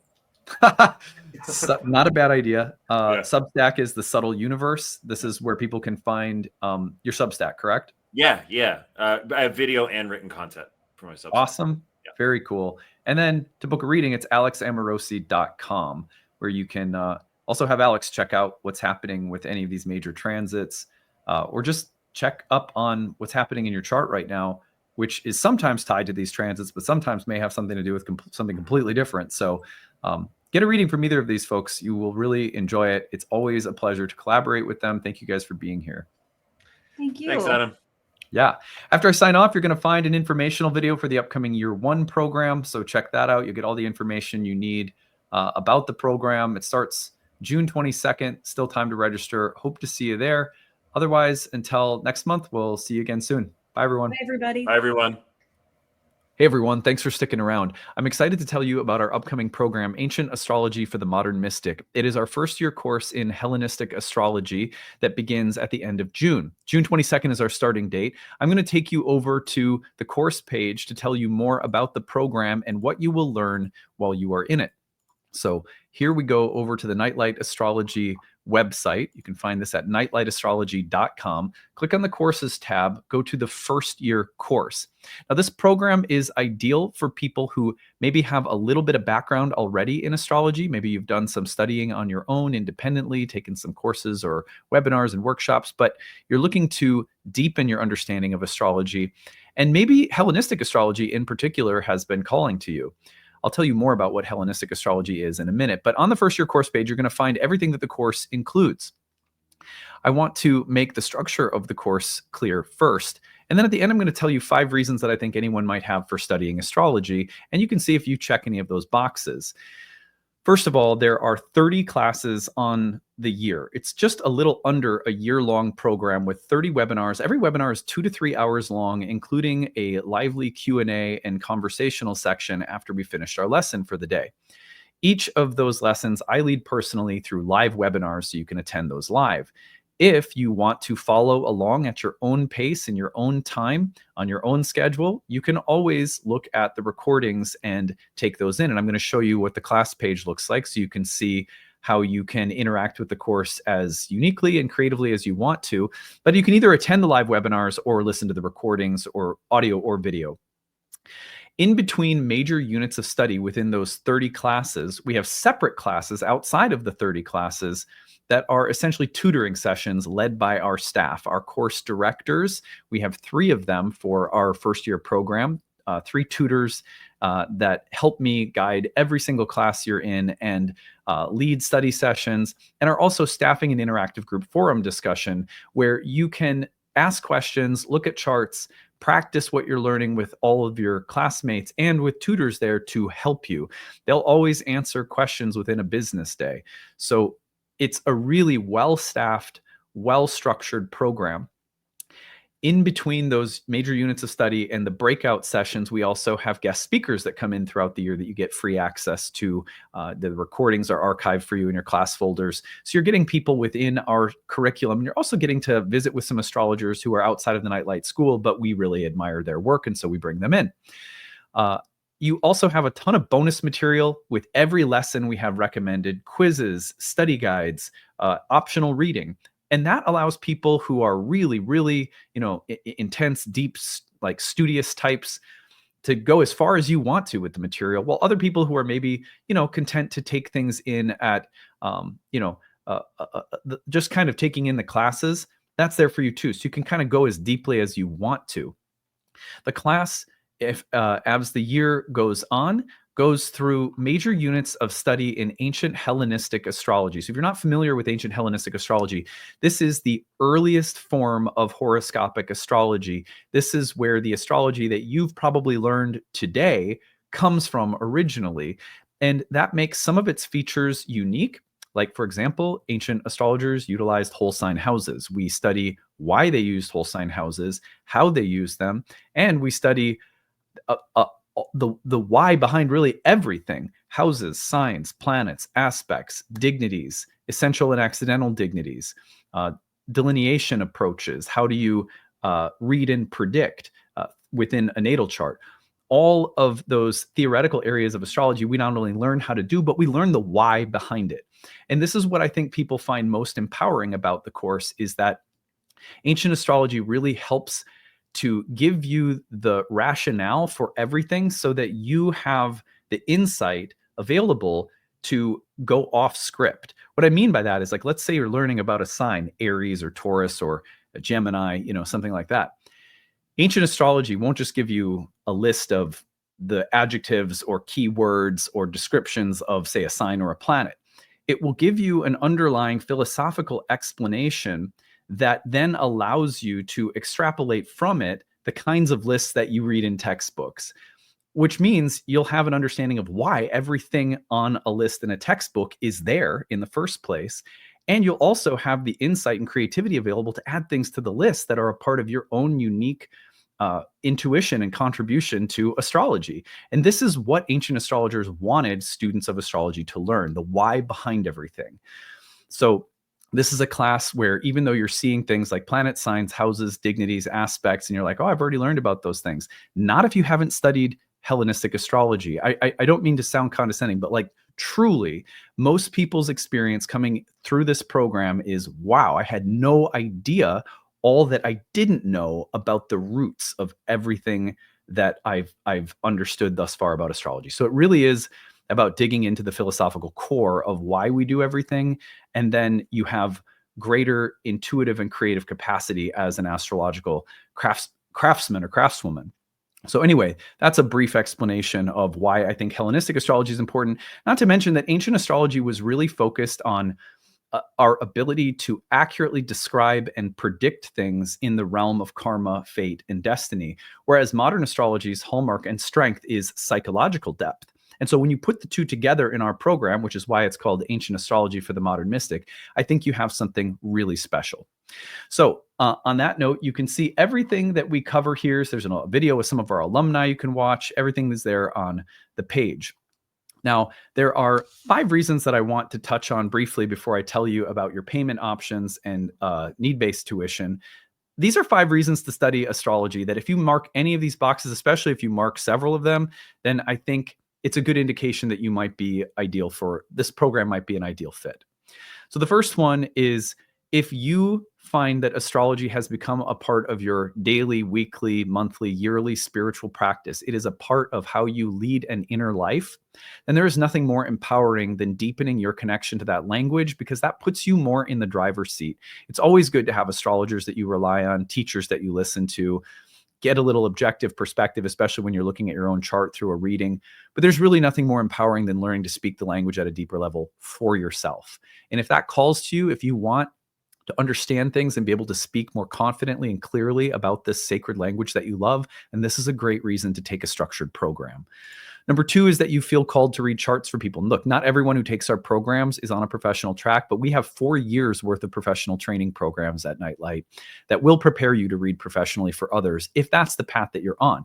Maybe you don't even know if you're on that path. That's fine too. Many people take our programs just for the sake of their own personal enrichment. And again, to be kind of more in the driver's seat with respect to your astrological journey. You have more of an understanding. You can be more confident in reading symbols and experiencing transits with your own understanding that you've cultivated. But sometimes people want to read for other people. This will definitely set you up to do that. We have a certification track where you can take exams at the end of every year. They're optional. You don't have to if you're not on that level of interest. Number 3, you have done a lot of self-study. You've heard things from here and there, but you're looking to bring it all together. It is overwhelming to study astrology on your own. So if you want organization, structure, and coherence, what you're getting in this program is going on 15 years of training astrologers, 15 years of developing curriculum that has in mind the overwhelm that many people experience. And this program is structured year 1, year 2, year 3, however far you want to go with our curriculum, to give you an organized, structured, coherent way of understanding the history and language of astrology from both ancient times to modern times in all of the vastness that the field includes. And also, as we go, we want to give you the confidence that you are a part now of an astrological lineage. Astrology has always been practitioner-based. Coming through Nightlight, you are going to have the opportunity to feel aligned with a lineage. If you like my work, if you feel aligned with the way I speak the language, then this might be a good reason to come study with us. Now, if you're seeking the why behind things, if you're like, yeah, that's interesting, I get it, I understand, but why? Why signs? What's the difference between a sign and a house? Why do they ever come up with a sign and a house? What's the distinction philosophically? Why does Mars represent this? Why does Mars in this sign represent that? If you are someone who feels empowered by understanding the why behind things, you are going to love this program, because that's how I am as a teacher. That's how I am as a person. And that's what this program is really all about. Number 5, you are looking for astrological community. Look, I think Nightlight is unique in terms of the kind of warmth, acceptance, safety, and inclusiveness that our community includes intellectually, spiritually. We are really pride ourselves on being a peaceful kind of family. I'm a Cancer, right? So it's kind of a family-oriented environment. So anyway, I will end it there. If you check any of those boxes, you may want to consider studying with us. Now, I'm going to take you over to two things. I want to show you the dashboard. So here is the Thinkific page. You're going to join this. And on your dashboard, you're going to find any courses that you've enrolled in at Nightlight. And there are many, so you may end up in being involved in multiple courses. And you'll find that they're all there on your dashboard. Click on one of them and it will take you in. You're going to find that on the left-hand side, there's orientation instructions, course information, class links, and calendar, all the technical stuff you need to know when you join the course. And then you're going to find that when you go through the lessons, that the lesson includes the video, the audio, the slides, the transcripts, the Q&A box text if you couldn't make it live and see what people were talking about, flashcards, homework, a bonus PDF with all sorts of additional recommended reading, bonus videos, additional video links for bonus material. So every single time that you want to visit something within the course, everything is nicely organized. So you can see here, I'm going to pause this before it starts going, but you can embed the video right there. It's embedded and you can watch it. And then if you wanted to, you could also, right here, you could also download the video and watch it on your own device. And that's same for the audio as well. And then as you go, you'll see all of the lessons are laid out. The study sessions are also recorded if you can't make those live. So everything is nicely arranged on the website for you. And that makes it a course that if you wanted to take 3 years to accomplish, you could take 3 years to accomplish. If you want to take it for the sake of getting certified, you have the full year plus an additional year to take the exam. So, 2 years total that we give people if you're on a professional track. But most people complete the program in a year. And a lot of people, over 50% of our students go on to our year 2 and then our year 3 and horary programs as well. Now, final thing I'm going to show you is right here. You're going to find here is the enrollment options at the bottom of the first year course page. Again, this is at nightlightastrology.com, and you're going to click on the first year course, go to the bottom. The early bird payment saves you several $100s off the cost of the course. That's available till May 15th. Early bird installment plan saves you on the installment plan, regular cost of the course. That's also only available until May 15th. And then need-based tuition. All of our programs include a need-based option where we give you a sliding scale and we say, you pick your monthly tuition number within this sliding scale, which is greatly reduced off the normal tuition price. That is for people who are on a fixed or limited income, receiving disabilities, single mom, whatever the case might be. We want to make sure that nobody's priced out of studying astrology. So you don't have to feel any shame. If that is you, if you need help, if you want to take this, but you need to make it work within a tight budget, we get it. Times are tough right now. We don't think people should be priced out of studying a sacred subject like astrology. So we've been offering need-based pricing for 15 years. Nightlight is a donation-based school. It started that way. We have a sliding scale, so it's kind of like donation. You get to choose your rate anyhow. So if that's something that will help you, please use it. Thank you for listening to this. I hope it gave you a really deep and comprehensive introduction to what the course is all about and why you might find it exciting to come study with us starting at the end of June.